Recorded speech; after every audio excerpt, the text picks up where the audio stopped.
দ্বিতীয় স্বাধীনতা মানেটা কি? দ্বিতীয় স্বাধীনতা তো আক্ষরিক অর্থে নিলে হবে না, এটা কবিতা, এটা অ্যালেগরি। দ্বিতীয় স্বাধীনতা বলতে বা স্বাধীনতার নবায়ন বলতে বোঝানো হচ্ছে মুক্তিযুদ্ধ আসলে কেন হয়েছিল। মুক্তিযুদ্ধ হয়েছিল যে আমার দেশ আমি চালাবো আমার মতো করে, আমার দেশটা আরেকজন চালাবে না।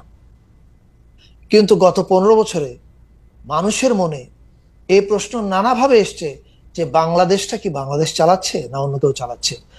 আপনাকে খেয়াল করে দিই, সুজাতা সিং 2013 ইলেকশনের সময় এসে উনি কেন এরশাদকে বলছে তোমাকে ইলেকশনে আসতে হবে, হোয়াট ইজ দ্য রিজন?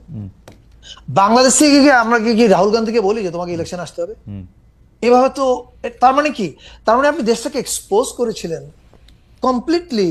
আপনি আপনি কিছু কিছু জিনিস সারেন্ডার করেছিলেন।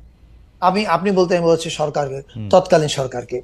তো আপনি যখন একটা দেশের ফরেন মিনিস্টার এরকম বক্তৃতা দেয়নি, আমি মোদিজিকে বলে এসেছি ভারতকে আওয়ামী লীগকে যেন ক্ষমতায় রাখে, বলে আসেনি? প্র্যাকটিক্যালি তার চাকরিটাই তাই ছিল এবং পররাষ্ট্রমন্ত্রীদের চাকরি তাই থাকে।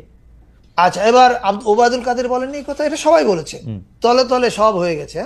এখন এইটার অর্থ কি? এটার অর্থ আপনার দেশটা আপনি চালাচ্ছিলেন না, আপনার দেশটা চালাচ্ছিল অন্য আরেকটা দেশ।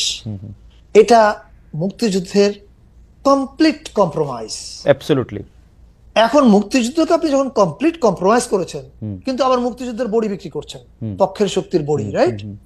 তার মানে তখন বোঝা যায় আপনি একটা অসৎ উদ্দেশ্যে কাজটা করছেন। অবশ্যই 2024-এর আগস্ট অভ্যুত্থানের মধ্য দিয়ে কেন জাতি এটাকে নবায়ন, আমিও বলেছি মুক্তিযুদ্ধের নবায়ন কেন বলছি, এই কারণে বলছি যে যেই মুক্তিযুদ্ধের অবশ্যম্ভাবী জিনিস হচ্ছে ফলাফলটা কি?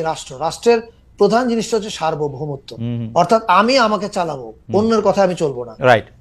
এইটা যখন গন কেস হয়ে গেল, যখন এমনকি পানি নিয়ে স্ট্যাটাস দেওয়ার ফলে আবরার ফাহাদকে মরে যেতে হলো, রাইট? এবং মরে যেতে হলো কার হাতে? ক্ষমতাসীন সরকারের ছাত্রলীগের হাতে। আপনি বুঝেন অবস্থা। আমার হাসিনার সমালোচনা করেনি, করছে আরেক দেশের সমালোচনা। এইটা উত্তর দিচ্ছে হাসিনার বাহিনী। তার মানে হাসিনার বাহিনী আসলে ছাত্রলীগের 20 জনের মৃত্যুদণ্ডও হয়েছে আসলে হাসিনার আমলে। আসছে কারণ তখন তার কোনো উপায় নেই কিছু করার। কিন্তু আমি বলতে চাচ্ছি যে কনটেক্সটটা তো, দেশটা তো এরকমই ছিল। এখন যখন 5ই আগস্ট হাসিনা পালিয়ে গেল, বাংলাদেশের বেশিরভাগ মানুষ এটা বিশ্বাস করলো যে এর মধ্য দিয়ে আমরা আমাদের স্বাধীনতাকে রিক্লেম করেছি।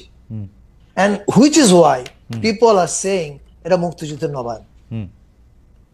ফাইন, পরিষ্কার করা গেছে। দ্বিতীয়ত